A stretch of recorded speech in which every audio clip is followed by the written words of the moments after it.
Okay, so this is AutoCAD. For the third time I'm trying to do this show and share, show and tell, whatever the thing is. So like I said before, AutoCAD is basically just a drawing station. So I can take a line, draw it around, do whatever I want, right? And then I can modify those lines, change them, whatever, do whatever I want to them. But I can also get more specific. So for instance, if I want to have a line here, go straight down, and then I say I want to have another line that goes 10 feet, 10 this way, right? Now there's two lines. They're exactly 10 apart. So this is really useful, and unfortunately I don't have everything saved on this computer. This is really useful when you're doing construction buildings, construction, or architectural buildings, because that means that you can do a wall or a room size just by doing one command, being like, okay, I want this to be 45 wide, bam, bam, there's the two walls. I want a line in the middle, like that. I can trim that down so it gets rid of that one, gets rid of that one, cuts that.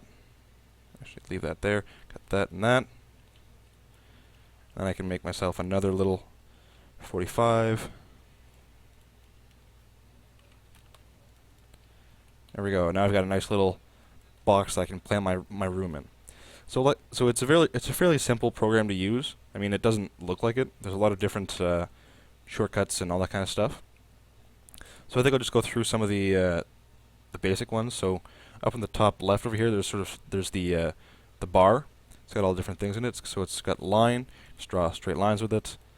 It's got arc, pick points, make a nice arc. Circles, on and on. You can make yourself a little ellipse. And then the next box is the modify box. So you can take any of those things and say, I want to move this one, move it over. I want to stretch this.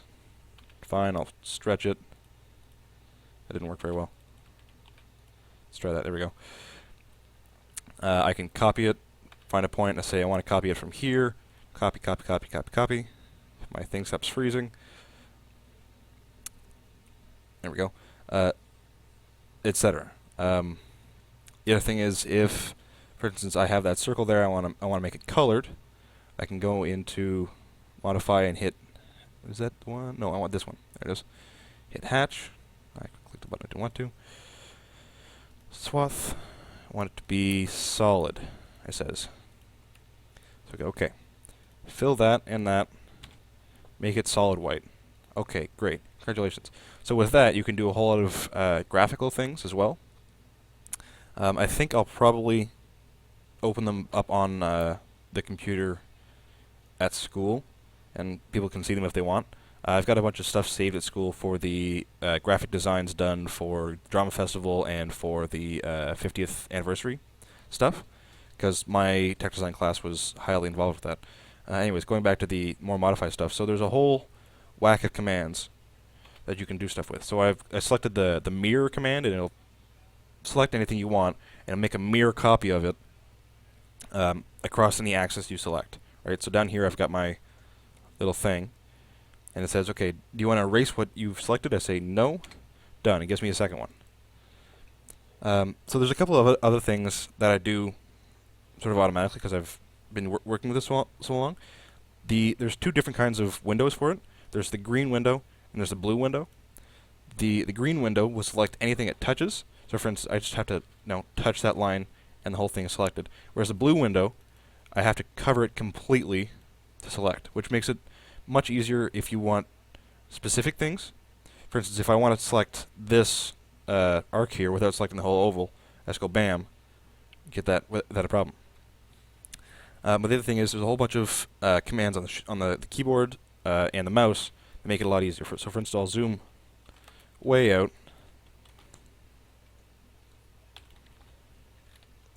Right, so you can hardly see what's going on.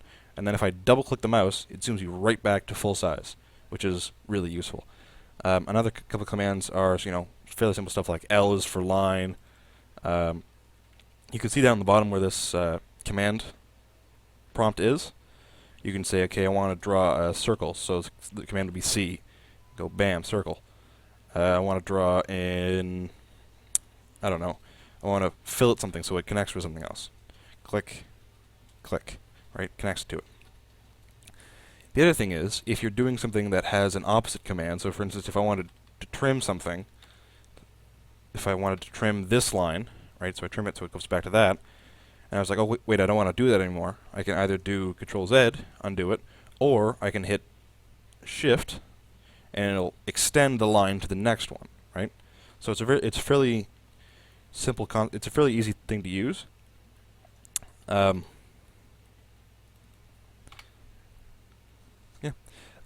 other cool thing you can do with this is you can make yourself a block of something.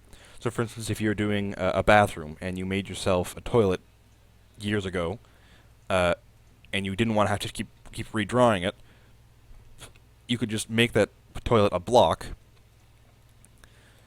and then you could insert that in a new drawing. So I'm going to do that right now. Command is wblock. You say I want all these objects to be a block. I'm going to pick the point to insert it from. It's going to be right there. Going to retain those objects and convert them to a block. Then I'm going to save them as test thingy. There we go. And then down here you can say I want it to be in millimeters or inches or feet or whatever. Okay, so now that's saved. It's done that. Yeah, I know. Continue. So because I'm using one that I got off of the AutoCAD website, it's a educational version, not an industry version. So it's gonna have a banner across the top of it, try to print anything. Is basically what it's saying. So you can't make money off of free software. So yeah, so now that I have that block, I can open a new page. Let's do that one. Okay. Yep. And then I can insert it with I, browse through, see where did I save that. I don't even know. Anyway, you could, if I remember where I'd saved that, I could have gone back and inserted it here, and it would have been one whole block. It would have been one thing that I can just pick up, move around, place somewhere else, do whatever I need to do, and not have to worry about missing a line somewhere or whatever. The thing is, though, now that I've got it, because this one I made into a block, now that I've got it, if I can't just pick this line, right? I can't just pick this axis, this ellipse rather. So what I have to do is select it and then hit explode. And Mr. Edwards tells me that explode only works if you actually make the explode noise. So I'm gonna have to do that. So I'll click explode, or alternatively X, and go, and there we go. And then everything's back to its individual pieces again. So yeah, I don't know. I'm probably gonna be standing at the front of the classroom awkwardly. So if anyone has any questions, ask away. Yeah. Thank you much.